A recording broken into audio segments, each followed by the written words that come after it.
Welcome to the Alex Salmond Show, where we interview one of the great campaigners of the last half-century.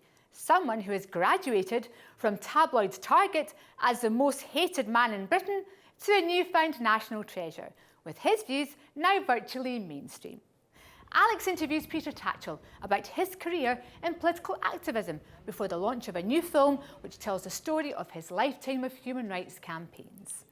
But first, to your tweets, emails and messages in response to our show last week, where we featured legendary footballer Andrew Watson and the England-Scotland game at Wembley. Alex also spoke with Lou Walker, Ifeoma Dieke, John Barnes, Mark Walters and Jim Spence. Now, Shauneen says, this is a very interesting story. This is, of course, the Andrew Watson story. I've never heard of it before. Yvette says, just shows you how history has been censored. Can't trust anything. Gordon says, watched your previous programme on Andrew Watson. Totally fascinating and an eye-opener on lost history. Keith says, great promo, great backdrops. Colourful muffler too. That, of course, was my Scotland scarf. And finally, Dawn says, brilliant show, very revealing, and that usual humour mixed in. Now, when the film features Sir Ian McKellen and Stephen Fry, and boasts Elton John and David Furnish as executive producers, you might expect people to sit up and take notice. However, this is no ordinary film. Hating Peter Tatchell, which marks the directorial debut of Christopher Amos, is a documentary feature relating the remarkable campaigning life of controversial gay rights activist Peter Tatchell. Let's take a look at a clip.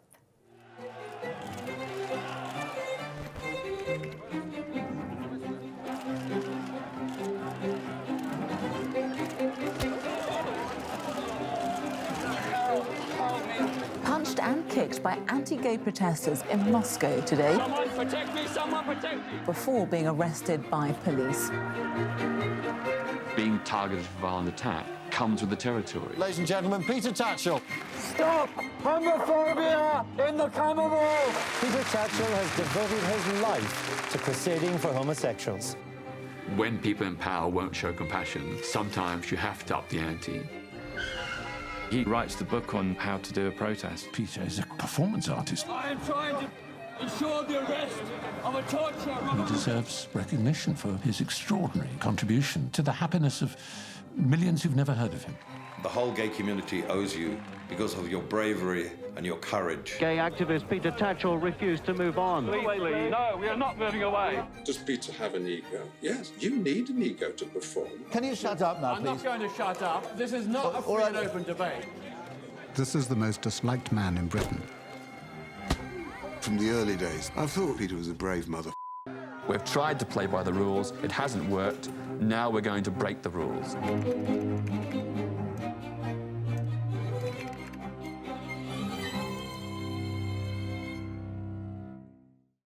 Peter Tatchell, welcome back to the Alex Salmond Show. Great to join you. Now, Peter, the most hated man in Britain, but you're now a national treasure. And to furthermore, you're on Netflix and the film's coming out in August. I mean, goodness, what's happening to you, Peter? Have you gone mainstream? I haven't changed, but the consensus in society has shifted. And I'm so proud to be part of that movement with, of course, many millions of other people. Well, the film's fascinating. I've seen an exclusive preview of it, but let's help the viewers. I mean, who has actually called you the most hated man in Britain? Let me say that the title, Hating Peter Tatchell, came about because the director, Christopher Amos, when he thought about making the film, was shocked by the scale of hate and vitriol against me.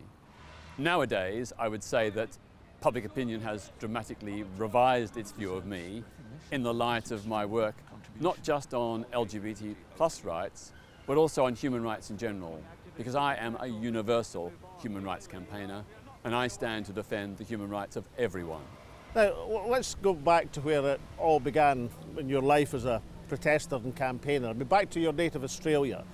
I mean, your first real campaign there was against Vietnam. I mean, it was the huge issue of the late 60s and early 70s. So that would be right to say that you were a Vietnam protester before you became a LGBT activist. Well, that's right. I mean, in fact, my earliest awareness was around 1963, when I was 11 years old, and I heard about the bombing of a black church in Birmingham, Alabama, where 4 young girls about my own age were murdered by white racists.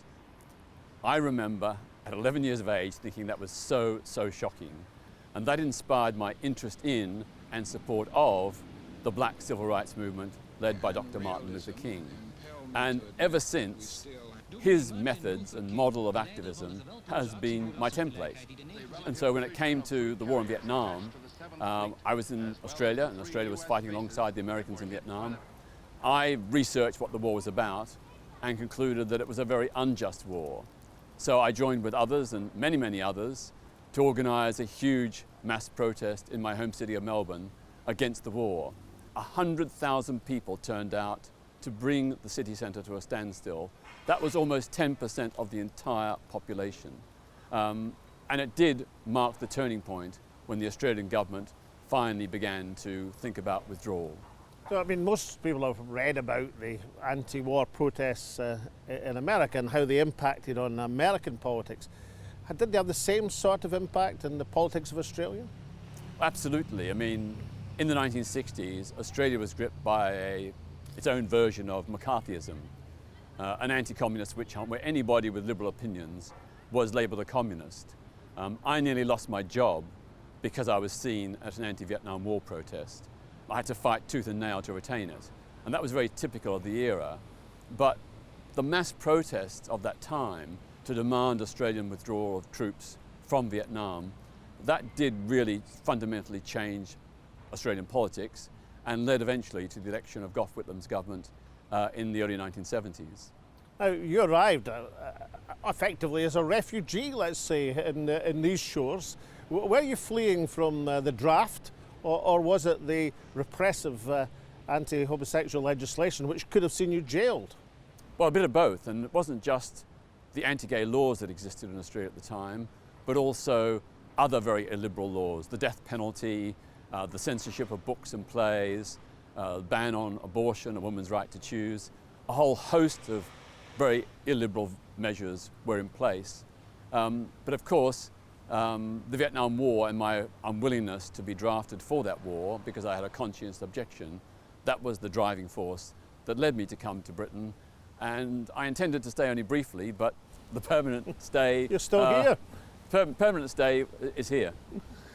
And you arrived in a Britain where Harold Wilson had very sensibly kept out of the Vietnam War, but nonetheless there was still repressive legislation against homosexuals. In fact, you coming out at the age you were would have been illegal here at that time as well? Well, I arrived in London in 1971, aged 19. And although there had been a partial decriminalisation of male homosexuality in England and Wales in 1967, still many aspects of gay male life remain criminalised. And in fact, were not fully repealed until 2003. And you say male life because lesbianism was never actually illegal, and I'm correct in that, am I? That's right, yes. There was never any specific legal law against sex between women. They said because Queen Victoria couldn't countenance the fact that any such thing could possibly have gone on. Well, that's the allegation, perhaps the apocryphal story. But you arrived in a society which was changing, and certainly gay rights activity was changing fast in the 1970s. So you arrived in a flourishing gay movement, that gay pride marches were starting, key organisations were starting up as well. So that was a good environment to come to as a gay rights activist. Well, yes, it was incredibly exciting to arrive in London from Melbourne, Australia, where there were no LGBT plus organisations and where homosexuality was still a criminal offence, punishable by several years imprisonment in all circumstances. Coming to Britain with the partial decriminalisation of homosexuality and the formation of the Gay Liberation Front was an incredibly exciting personal liberation. To be able to join with other LGBT plus people and fight for our rights, that was a phenomenal, very exciting moment. Now, what perhaps did distinguish you from other campaigners is you also chose to promote your activism through conventional politics, through the Labour Party, and famously became the Labour candidate in what has been described as the dirtiest by-election of the 20th century, and there's been plenty of dirty by-elections. So Bermondsey in 1983, did it live up to that title? Was it the dirtiest by-election in history? Well, a lot of commentators at the time said it was the dirtiest, most violent, and definitely most homophobic election in Britain. So that's a sort of badge I wear with pride, but it was very, very tough. And of course, I wasn't just standing for LGBT plus rights. I was standing for everybody's rights, for social justice, for a fairer, more equitable society for everyone. But were they out to get you because you were a gay activist, or were they out to get you because you were a Red Peter, and the gay attack was just a convenient means of settling your hash? Well, I was targeted on three fronts. I was targeted because I was born in Australia, even though I can trace my family back to England in 1560 in Somerset. I was attacked because yes, I was a left-wing campaigner, but indeed all the extremist policies that I had are now mainstream. You know, I argued for a national minimum wage. I was told that was extremist. I argued for negotiated political settlement in Northern Ireland. That's now happened. I argued for a Comprehensive Equality Act to protect everyone against discrimination. That is now the law of the land. So, you know, what I stood for then is now the mainstream, and I'm so proud that, you know, I perhaps began a process which helped make that happen. Because you were the focal point for a number of competing interests who were out to get you. I mean, there was the right wing of the Labour Party. Indeed, the by-election was really set up so as you could be targeted by the resignation of the incumbent MP. The Liberal Party were waiting to pounce on the by-election, the Liberal SDP alliance, as they were then. Real Bermondsey Labour were the kind of street manifestations of raw prejudice, and the mainstream media, of course, perhaps not emphasising the homosexuality, but going for the extremist red tag. They were out to mop you up. So you became the focal point and the target for a number of competing forces, united only in the desperation to get you. Would that be a fair summary? Well, I don't think they're out to get me, they're out to get the Labour Party. And they succeeded because I lost that election. But I'm very proud that I stood on a comprehensive LGBT plus rights platform with policies that are now the law of the land. I was ahead of my time. I think also that it needs to be said that that by-election, because of the way I was treated by the tabloid press and by political rivals, because of the homophobic way I was treated, that made it much easier for other people like Chris Smith, the Labour MP, to come out the following year. I think there was such a revulsion against the way I was treated, no one dared to heap that upon anybody else. So I made it easier for others, and that's a great positive thing. And I, of course, became a national figure as a result of that defeat. I mean, the name Peter Tatchell had an influence and a resonance, well beyond Bermondsey as a result of the nature of that by-election. How comfortable was that label for you, the man who lost Bermondsey, or was it the person who was done down and a lot of people rallied to your support? But of course I feel really sad that I lost that election, not so much for me, but for the Labour Party and Labour Party members who put their trust in me. But on the other hand, I think out of that defeat, I've sought to use my public profile to promote a whole range of human rights issues, from free speech to civil liberties to employment rights to the rights of women, black and ethnic minority peoples. I've tried to use the platform for good. You took your campaigning efforts domestically out with conventional politics and indeed internationally, and that's what we're going to turn to in the second half of this exclusive interview. Welcome back. Alex is interviewing controversial human rights campaigner Peter Tatchell about his 50 years of activism, which first affronted and then compelled the gaze of media and public alike. Let me be frank, I don't think Peter was always helping. If you let me finish. The church for 2,000 years have been saying we're sick and sinful and immoral and we're going to burn in hell. The Archbishop of Canterbury was interrupted today by a gay rights protest. Dr. Carey opposes lesbian and gay human rights. He's a bullying kind of chap trying to get his own way. Real men don't get insecure about gay men. Real men can cope with it. Scared by a few gay men. Hey, Peter Tatchell, I'll see you again, you... What keeps me going is the knowledge that the homophobes who are against me want me to give up. Now, Peter Tatchell, you had another couple of goes at, let's call it conventional party politics and elections, but basically since the 1980s, your real campaigning efforts have been in wider mobilisation, wider campaigns domestically and internationally. Looking back off these, which are you most proud of? I mean, you've done so many, but which ones do you say, right, I'm really glad I did that? Well, I'm pretty proud that I staged the first ever LGBT plus protest in a communist country in East Berlin in 1973 and was interrogated and arrested by the Stasi, but through that protest helped take the ideas of gay liberation to the Soviet bloc. And when I was there, I distributed thousands of secret underground leaflets. Which circulated for years afterwards. That's right. These were the days, you know, the written word.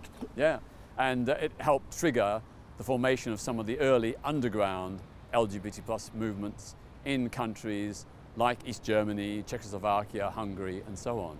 So I'm proud of that. I'm very proud of the 2 attempted citizens' arrest of President Robert Mugabe of Zimbabwe on charges of torture. Although I did not succeed, the publicity about those attempts helped shine a spotlight on the human rights abuses that he was inflicting on his own people. Well, let's talk about the 1999 incident. That was outside a London hotel. Describe the circumstances. Were you sort of waiting in the foyer to pounce on them? How did you go about that? I got an anonymous tip-off that President Mugabe was staying at a hotel near Victoria Station. So together with 3 other activists, I lay in wait outside his hotel, and when his limousine drove out, we ran in front of it, forcing it to stop. And then I opened the rear car door and placed him under arrest. We then called the police, and even though we showed the legal papers for his lawful arrest under British and international law, we were arrested and he was given a police escort to go Christmas shopping at Harrods. And how did President Mugabe take this? I mean, you would have thought with his background, he would have been pretty relaxed about somebody opening his car door, or did he think he was going to get shot? You should have seen the look on his face. His jaw dropped, his mouth opened, his eyes popped. I think he thought he was going to be killed, even though I held out both hands to show that I didn't have a weapon. And the second time you tried to arrest him in Brussels, I mean, was it a case of, oh no, it's him again? What happened then? The second time, when I tried to arrest him in the lobby of the Hilton Hotel in Brussels, initially he and his bodyguards thought I was a well-wisher coming up to congratulate him. So I got right close, but as soon as I said he was under arrest, I was beaten up and eventually beaten unconscious by his bodyguards. Was Robert Mugabe as surprised as Archbishop Carey was to see you entering his pulpit? Well, in the case of George Carey on Easter Sunday, myself and other members of Outrage, we had tried to get a meeting with the Archbishop for 8 years. He wouldn't meet us or with anybody from the LGBT plus community. So we thought, we have to go to his cathedral, and where better than on Easter Sunday, when the event is televised around the world, to challenge him. And so that's what we did. We walked into the pulpit and we simply called him out over his support for legal discrimination against LGBT plus people. He was not just saying that homosexuality was wrong and sinful, he was saying the law of the land should discriminate against us. Did you get prosecuted under canon law? No, I was prosecuted under the Ecclesiastical Courts Jurisdiction Act of 1860, formerly part of the Brawling Act of 1551, which makes it illegal to interrupt a minister of religion in a place of worship. I could have got fined £5,000 and sent to prison for 6 months, but the magistrate accepted that the protest was brief, peaceful and respectful, and therefore he fined me the princely sum of £18.60. And were you bound over? No, not bound over. I'm interested in the reaction of the congregation, because it was pretty hostile. I mean, it's a Christian congregation. I mean, you know, there are other aspects to you would have thought perhaps, you know, Christ in the temple or something might have come to mind, that people can be unpopular for making a protest at a particular time, and then retrospect and history judges it differently. But that congregation were having none of it, weren't they? They were clapping to get you out, if I remember correctly. Well, of course, we did not interrupt any of the sacred parts of the service. We waited until Dr. Carey's sermon. And I would say it was justified on the grounds that what is more important, the decorum of a church service or the human rights of people? And I would put human rights first. As we all know, Jesus overturned tables in the temple. I'm no Jesus, but certainly I think direct action, peaceful and non-violent, is justified to defend human rights, even in a church. Looking back over that long period of activity, there's been some very controversial things you've been engaged in. Not because the subjects themselves are controversial. Many of your views, as we said, are mainstream now. But the decision that you made and others to out people who were closet homosexuals, that caused a lot of angst within the gay community. I mean, looking back, are there any regrets there, or do you think that was the right course as well? Well, the way we saw it was that outing was queer self-defense. We were defending our community against people who were colluding with a homophobic church and were being hypocritical. You know, they were saying or supporting one thing in public, but doing something different in private. And that's hypocrisy. It's double standards, and we believe it was right to call them out. The consequences of outing were very positive. None of those bishops ever again said anything, as far as I'm aware, against the LGBT+ community, and two of them eventually became allies and supporters. You've had a consistent line in defence of free speech, and that has brought you under attack from well, some trans activists, for example, when you've defended the right of traditional feminists to argue for single-sex spaces, or the nature of the debate. How would that type of debate affect you? Almost within, there's almost an internal debate within the gay community. I can understand why trans people are angry, and I support them. You know, but I think the best way to defeat transphobia is not by bans or no platforms, because that doesn't make the ideas go away. The best way is to challenge those people, to put up rival speakers, to organise protests outside their events, to show why they're wrong. But it's not just no platforming, is it? I mean, virtually anybody who questions total acceptance of self-identification, even from a traditional feminist viewpoint, is suddenly labelled a transphobe on the social media now. Your lifetime as an activist, your half-century and more, have spanned the period from traditional street protests to your circulated pamphlets in East Germany and now into the social media age. Could you see the concerns that if somebody doesn't agree with you, then automatically they're a transphobe, or should be no platform, or should be silenced? I mean, how much angst does that cause you as somebody who's stood up for free speech? I do get a lot of stick from people whose side I'm on. It's about a difference of tactics, not about principles or goals. And it is very hurtful. I mean, I do get a lot of hate mail from people who I thought were my allies and supporters. But on the other hand, I also get a lot of support. And for me, the important thing which my mother taught me is I must stand up for what I believe to be right. I could be wrong, I accept that, but I'm doing what I believe to be right. I'm following my conscience, and that's all I think anybody can be expected to do.